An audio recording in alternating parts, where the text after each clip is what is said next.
மாவு வறுத்து திரிக்கவும் வேண்டாம், அரைக்கவும் வேண்டாம். நல்ல மொறு மொறுன்னு ஒரு முறுக்கு தேன்குழல் ரெசிபி தான் பார்க்க போகிறோம். பாசிப்பருப்பு தேன்குழல் எப்படி செய்கிறதுன்னு ரிலாக்ஸ் ரெசிபீஸில் பார்க்கலாம்.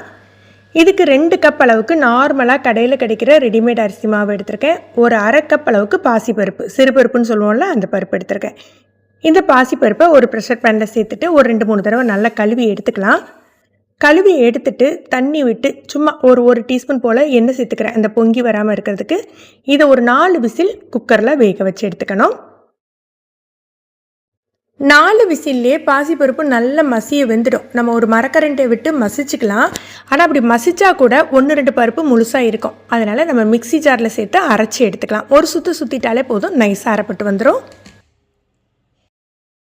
நம்ம எடுத்து வச்சுருக்க அரிசி மாவில் ஒரு அரை டீஸ்பூன் அளவுக்கு உப்பு, 1/4 டீஸ்பூன் பெருங்காயத்தூள் சேர்த்துக்கலாம்.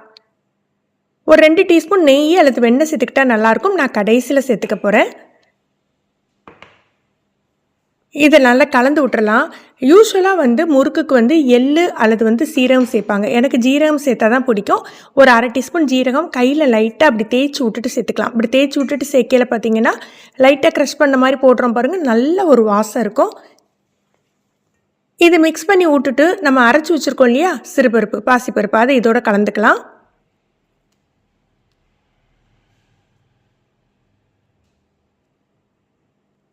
இப்போ இதை கொஞ்சம் கொஞ்சமாக சேர்த்து நம்ம பிசைய ஆரம்பிக்கலாம். நம்ம அரைச்சி வச்சுருக்க பருப்போட அளவு இதுக்கு கரெக்டாக இருக்கும். தேவைப்பட்டால் கொஞ்சமாக தண்ணி சேர்த்துக்கலாம். இது கொஞ்சம் சேர்ந்து வந்தாக்கில் ஒரு 2 டீஸ்பூன் அளவுக்கு நெய் சேர்த்துக்கணும். 2-3 டீஸ்பூன் தாராளமாக சேர்த்துக்கலாம். சேர்த்துட்டு இதையும் சேர்த்து கலந்து பிசைஞ்சிக்கலாம். இந்த முறுக்குக்கு நான் சொன்ன மாதிரி நீங்கள் பச்சரிசி தான் செய்யணும், இல்லை உளுந்து வறுத்து திரிக்கணும், அதெல்லாம் எதுவுமே கிடையாதுங்க. நார்மல் கடையில் கிடைக்கிற அரிசி மாவுலேயே சூப்பராக வரும். இதுதான் பதம். நீங்கள் கையில் எடுத்து உருட்டுனீங்கன்னா ஒட்டாமல் வரணும். ஆனால் சாஃப்டாக இருக்கணும். சாஃப்டாக இருந்தால் தான் பிழியறதுக்கு வசதியாக இருக்கும். நான் இன்றைக்கி இந்த 3 அச்சு இருக்க 3 கன்று இருக்கிற சில்லு எடுத்துக்கிறேன். நீங்கள் ஒரு 4-5 கன்று இருக்கும் பாருங்கள், அந்த சில்லு கூட எடுத்துக்கலாம். நான் இந்த முறுக்கு சில்லு எடுத்திருக்கேன். நம்ம மாவு பிசைஞ்சாக்கிலேயே அடுப்பில் எண்ணெயை போட்டுடலாம். எண்ணெய் காயறதுக்கும் நம்ம முறுக்கை புளிஞ்சு எடுக்கிறதுக்கும் கரெக்டாக இருக்கும். ஒரு 2-3 உருண்டை உருட்டி எடுத்து தயாராக வச்சுக்கோங்க. அப்போ தான் அடுத்தடுத்த ஈடு புளியறதுக்கும் வசதியாக இருக்கும். நான் எப்போதுமே சின்ன சின்ன தட்டு அல்லது கரண்டி இருக்குல்ல, அதில் தான் பிழிஞ்சு அப்படியே எண்ணெயில் சேர்த்துப்பேன். கண்ணாப்பை, அன்னக்கரண்டி, அப்புறம் சட்டாப்பை, இதெல்லாம் எடுத்து வச்சுக்கிறேன். அதெல்லாம் கொஞ்சம் அகலகலமாக இருக்கும் பாருங்கள். இதில் முறுக்கை பிழிஞ்சு வச்சுக்கலாம். தேன்குழல் நாங்கள் சொல்லுவோம், முறுக்குன்னு நிறைய இடத்துல சொல்லுவீங்க. அதே மாதிரி இந்த கண்ணாப்பை, சட்டாப்பை அதெல்லாம் எங்கள் ஊரில் இப்படி தான் சொல்லுவோம். கண்கரண்டியே கண்ணாப்பைன்னு சொல்லுவோம். சட்டாப்பை அப்படிங்கிறது தோசை திருப்பியே சட்டாப்பை அப்படின்னு சொல்லுவோம். அன்னக்கரண்டிங்கிறது நம்ம ரைஸ் எடுப்போம் பாருங்கள், அதை தான் அன்னக்கரண்டின்னு சொல்லுவோம், சோறு போடுற கரண்டி. இதில் பிழிஞ்சு எடுத்துக்கிடையில் நமக்கு டக்குன்னு எண்ணெயில் போட வசதியாக இருக்கும். எண்ணெய் காஞ்சிட்டான்னு செக் பண்ணிக்கோங்க. மீடியம் ஃப்ளேமில் வச்சுக்கோங்க. முறுக்கை சேர்த்துடலாம். நம்ம விட்டுருக்க எண்ணெய்க்கு தகுந்தாப்பில் முறுக்கு செய்யுங்க. நான் இன்றைக்கி நான் முறுக்குன்னு சொல்கிறேன், தேன்குழல்னு சொல்கிறேன். ஏன்னா ஒவ்வொரு இடத்துல ஒவ்வொரு மாதிரி சொல்லுவாங்க. எங்கள் ஊரில் தேன்குழல்னு சொல்லுவோம்.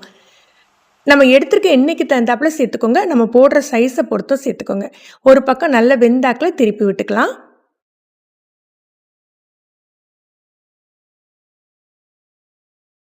2 பக்கமும் நல்ல பொரிஞ்சாக்கில் சலசலப்பு அடங்க ஆரம்பிச்சிடும். அதுக்கப்புறம் நம்ம எடுத்துடலாம்.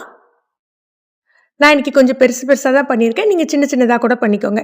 இது இந்த முறுக்கு ஃப்ரெஷ்ஷாக சாப்பிட்றதுக்கும் நல்லாயிருக்குங்க, வச்சு சாப்பிட்றதுக்கும் நல்லாயிருக்கும். மற்ற தேன்குழல் மாதிரி தான் இது, கெட்டு போகாது. ஒரு வாரத்துக்கு மேலேயே நல்ல சூப்பராக இருக்கும். நீங்களும் ட்ரை பண்ணி பாருங்கள். இந்த வீடியோ உங்களுக்கு பிடிச்சிருந்ததா, யூஸ்ஃபுல்லாக இருந்ததுன்னா மறக்காமல் கமெண்ட் பண்ணுங்கள். நீங்கள் ஃபஸ்ட் டைம் நம்ம சேனல் பார்க்குறீங்கன்னா ரிலாக்ஸ் ரெசிபீஸ் சப்ஸ்கிரைப் பண்ணிக்கோங்க. கீழே இருக்க பெல் பட்டனில் நீங்கள் ஆல் அப்படிங்கிற ஆப்ஷனை செலக்ட் பண்ணி வச்சுக்கிட்டிங்கன்னா நம்ம சேனலில் வீடியோக்கள் போட்டோடனே நோட்டிஃபிகேஷன் கிடைக்கும். தேங்க்யூ.